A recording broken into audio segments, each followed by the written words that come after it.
નમસ્કાર મિત્રો, આજના વેધર બુલેટિનમાં તમારું સ્વાગત છે। આજની વિડીયોમાં વાત કરીશું ગત 24 કલાકમાં ક્યાં કેટલો વરસાદ પડ્યો અને આવનારા સમયમાં શું છે વરસાદની આગાહી। મિત્રો, સમગ્ર ગુજરાતમાં ચોમાસું સંપૂર્ણપણે સક્રિય થઈ ગયું છે। મધ્યપ્રદેશ તરફ સર્જાયેલા લો પ્રેશર અને ઓફ શોર ટ્રફના કારણે છેલ્લા 24 કલાકમાં રાજ્યના અનેક વિસ્તારમાં ભારેથી અતિભારે વરસાદ નોંધાયો છે। છેલ્લા 24 કલાકના મહત્વના આંકડા અને આગામી દિવસોમાં વિસ્તારવાર વરસાદની આગાહી તમારી સમક્ષ રજૂ કરીએ છીએ। પ્રથમ વાત કરીશું 24 કલાકમાં નોંધાયેલા વરસાદના મહત્વના આંકડા। રાજ્યના દક્ષિણ ગુજરાત અને સૌરાષ્ટ્રના વિસ્તારોમાં મેઘરાજાએ ધબધબાટી બોલાવી, જ્યારે મધ્ય અને ઉત્તર ગુજરાતમાં પણ મધ્યમ વરસાદ થયો। દક્ષિણ ગુજરાતની વાત કરીએ તો સુરતમાં ખાસ કરીને ઉમરપાડા અને પલસાણા, નવસારીમાં ચીખલી અને જલાલપોર અને વલસાડના વલસાડ સિટી અને વાપીમાં 3 થી 6 ઇંચ જેટલો વરસાદ પડી ગયો। તાપી અને ડાંગના આહવા અને વઘઈ વિસ્તારમાં પણ 2 થી 3 ઇંચની આસપાસ વરસાદ નોંધાઈ ગયો।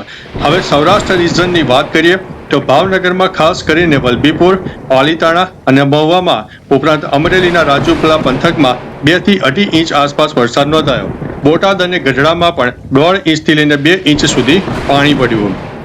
હવે મધ્ય ગુજરાતની વાત કરીએ તો આણંદના ખંભાત અને સોજિત્રા, ખેડાના નડિયાદ અને કપડવંજ તેમજ વડોદરા અને છોટા ઉદેપુરમાં પણ 1.5 થી 2.5 ઇંચ જેટલો વરસાદ ખાબકી ગયો। અમદાવાદ પંથકના ધંધુકા અને સાણંદમાં પણ 2 ઇંચની આસપાસ વરસાદ નોંધાયો।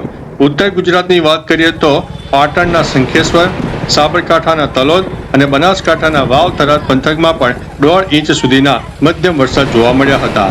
હવે મિત્રો, આગામી દિવસોમાં શું છે વરસાદની આગાહી જાણીએ વિસ્તાર પ્રમાણે। આગામી 3 થી 4 દિવસ રાજ્યમાં વરસાદી માહોલ બરાબરનો જામશે। પ્રથમ વાત કરીએ તો દક્ષિણ ગુજરાતની, જ્યાં રેડ અને ઓરેન્જ એલર્ટ આપવામાં આવ્યું છે। તાકીદની આગાહીની વાત કરીએ તો સુરત, નવસારી, વલસાડ, ભરૂચ અને તાપી જિલ્લામાં આગામી 48 કલાક દરમિયાન અતિ ભારે અને જોરદાર વરસાદ થવાની સંભાવના છે। થંડરસ્ટોર્મ એક્ટિવિટી સાથે વીજળીના કડાકા ભડાકા પણ થઈ શકે છે અને કોઈ વિસ્તારમાં તો ભયંકર પૂરની પરિસ્થિતિ પણ સર્જાય તેવું વાતાવરણ સર્જાયું છે। હવે સૌરાષ્ટ્ર અને કચ્છની વાત કરીએ તો યલો એલર્ટ આપવામાં આવ્યું છે। આગાહી અનુસાર ભાવનગર, અમરેલી, ગીર સોમનાથ, જૂનાગઢ અને રાજકોટ જિલ્લામાં છૂટાછવાયા સ્થળોએ ભારે વરસાદ પડી શકે છે। કચ્છ પંથકમાં પણ મધ્યમથી હળવો વરસાદ રહી શકે છે। હવે મધ્ય ગુજરાતની વાત કરીએ તો આણંદ, ખેડા, અમદાવાદ, વડોદરા અને પંચમહાલ જિલ્લામાં મોટાભાગના સ્થળોએ ગાજવીજ સાથે મધ્યમથી ભારે વરસાદ થવાની સંભાવના છે। અમદાવાદ અને વડોદરાના શહેરી વિસ્તારોમાં નીચાણવાળા ભાગોમાં પાણી ભરાવાની પૂરેપૂરી શક્યતા રહેલી છે। અને અંતે મિત્રો, ઉત્તર ગુજરાતની આગાહીની વાત કરીએ તો બનાસકાંઠા, પાટણ, મહેસાણા અને સાબરકાંઠા જિલ્લાના અનેક ભાગમાં હળવાથી મધ્યમ વરસાદી ઝાપટા ચાલુ રહેશે, જ્યારે 1-2 સ્થળોએ ભારે વરસાદ પણ આવી શકે છે। હવે મિત્રો, ખાસ તમારે નોંધ લેવા જેવી બાબત છે અને ચેતવણીવાળી બાબત છે। વરસાદની સાથે આગામી દિવસોમાં 40 થી 50 કિલોમીટર પ્રતિ કલાકની ઝડપે પવન ફૂંકાવાની અને વીજળીના કડાકા થવાની સંભાવના છે।